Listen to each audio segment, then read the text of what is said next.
قبل ما نبدأ خلينا أسألك سؤال. أنت من الناس اللي من تبلش بشي لازم توصل للنهاية؟ يعني مثل ألعاب الفيديو أو حتى الألعاب اللي كنت تلعبها وأنت صغير، كم مرة وأنت جاي تلعب حسيت نفسك تعبان أو حسيت نفسك راح تخسر فطفيت الجهاز وقفته؟ بس هنا الموضوع يختلف. تخيل نفسك أنت البطل الرئيسي باللعبة، وبالعالم الحقيقي ماكو أي طريقة تطلع منها وماكو شي باسم ستوب، وإذا بديت لازم تكمل للنهاية. إذا حاولت تطلع حتى بنسبة بسيطة ممكن تخاطر بحياتك.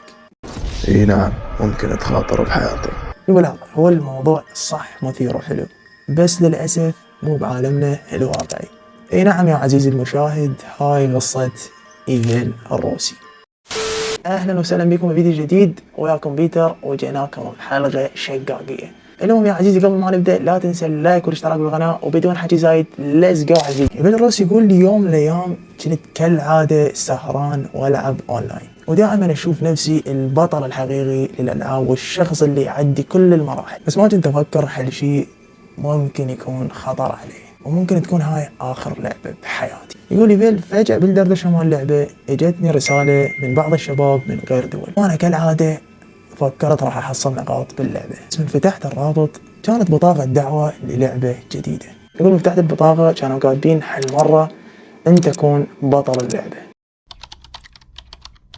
قد ما كنت مدمن على الالعاب كنت اموت على هيك لعبات مثل يطون بيها بطاقة دعوة او لعبة تخوف او من هاي الاشياء. بالبطاقة اللي دازينها له كانوا مخلي الرابط. قلت دخلت على الرابط علشان اسجل بهاي اللعبة، فرادوا مني اسمي عنواني ويعني هواي اشياء عني. انا اول شي استغربت يعني ليش اللعبة لازم تطلب مني كل هاي الاشياء، بس قد ما كنت حابة اكمل اللعبة واستكشفها واشوف مراحلها انطيتهم كل شي. وهنا ايفيل خسر نفسه.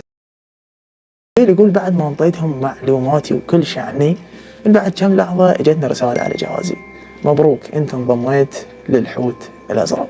لحد هنا تمام وايفيل ما حاس بشي ابد. ايفيل يقول هاي اللعبة كانت بيها 50 مرحلة وتستمر ب50 يوم، بس انا من الناس اللي احب اخلص الالعاب بسرعة، فلذلك قررت انهيها باسرع وقت. دزيت رسالة للادمين والادمين دز لي شروط اللعبة، وقال لي لازم كل مرحلة تخلصها تصور وتدز لي اياه علشان يتأكد بأن اني خلصت المهمة وينطيني المهمة الثانية. كل شيء ما كنت ادري، فوافقت وبلشت اللعبة. يقول بعد انتظار طويل دز لي المرحلة الاولى، وبالمرحلة الاولى كان لازم ارسم حوت بالسكين على ايدي.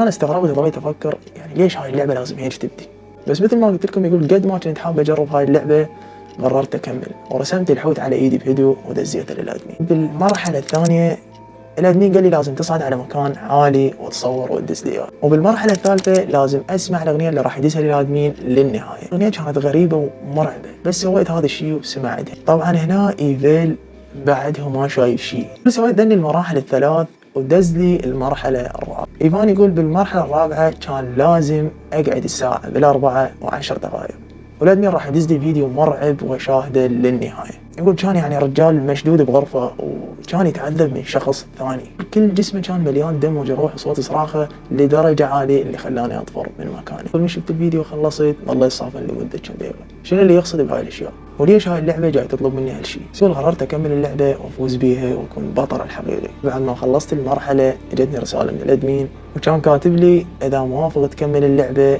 لازم تكتب كلمه نعم بالسكين على رجلك. ما كنت فاهم يعني ليش جاي اكمل هاي اللعبه. بعدها ما طاب جرح ايدي بلشت جرحت رجلي وكتبت كلمة نعم وصورت رجلي ودزينها للادمين والادمين وافق على الصورة. بعد لحظات فجأة اجتني رسالة على جهازي بين انا بعد ما اقدر اطلع من اللعبة نهائيا. يقول كانوا مختارين البي سي وجهازي ومطلعين كل معلوماتي وهددوني بالموت، حتى ما كنت اقدر افكر اطلع من اللعبة قد ما كنت خايف ومرعوب. يقول ادمين اللعبة دز لي رسالة وقال لي بالمرحلة الجاية لازم ترسم حوت وتصعد اومي تي في ويا الناس وتصور لي. سويت هاي المرحلة بسرعة ودزيتها إلي. يقول بعد ما سويت هذا الشيء انتبهت إنه رجلي جاي تصب دم، فرحت للحمام وغسلتها، وأنا جاي أرجع لغرفتي أبوي شافني.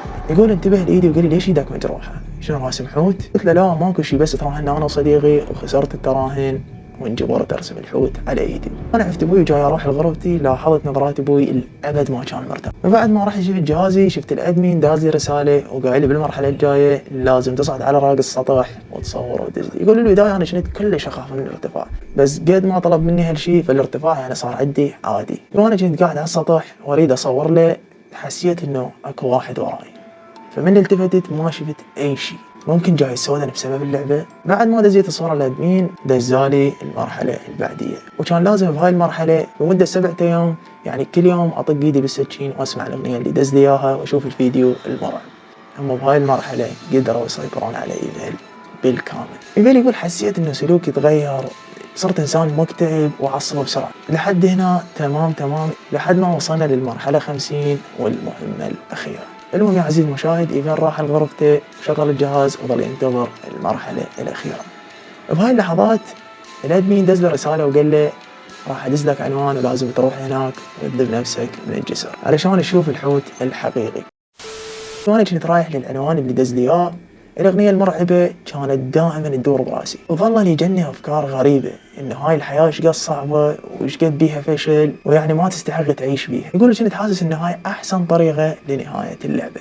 المهم يا عزيزي المشاهد، ايوان يقول رحت للعنوان وصعدت على الجسر والمكان كان فارغ ما حد بيه. طلعت جهازي علشان اصور صوره وادز للادمين. بهاي اللحظات ضليت اباوع حضر الجسر وفجاه وعيت على نفسي. سالت نفسي معقول انا الشخص اللي راد ينجح في حياته؟ يعني معقول حياتي هيك راح تنتهي؟ كنت كلش خايف وحاسس نفسي انه ندمان على الاشياء اللي سويتها. بعد خطوه لورا ودرت وجهي وشفت شخص لابس قناع وملابس سود، ظل يباوع عليه كانه جاي يشوف شلون ادز نفسي من الجسر. دزيت رساله للادمين وقلت له تعذرني اليوم ماني مستعد اسوي هذا الشيء. بعد ما دزيت الرساله للادمين لاحظت انه اجت رساله على موبايل الشخص اللي كان يباوع لي. يقول فهمت انه ها هي نهايه الطريق. بعد ما الشخص شاف الرساله فجاه اجى يركض بسرعه باتجاهي. حاولت اشرد من عنده بس التوت رجلي ووقعت في القاع. فهذا الشخص لزمني وكان يحاول يشمرني من فوق. يقول فجاه سمع الصوت،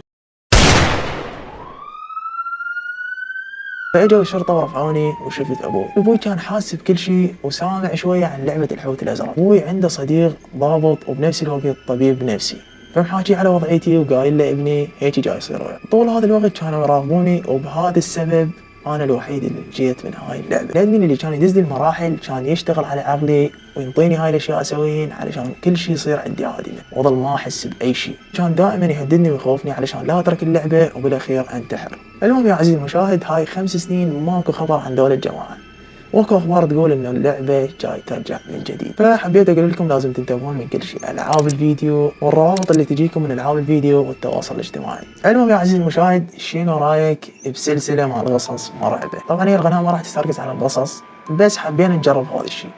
اريد رايك بالتعاليق ان نكمل بهاي السلسله الاولى. لا تنسى اللايك والاشتراك بالقناه ونشوفكم على خير بالفيديوهات الجايه.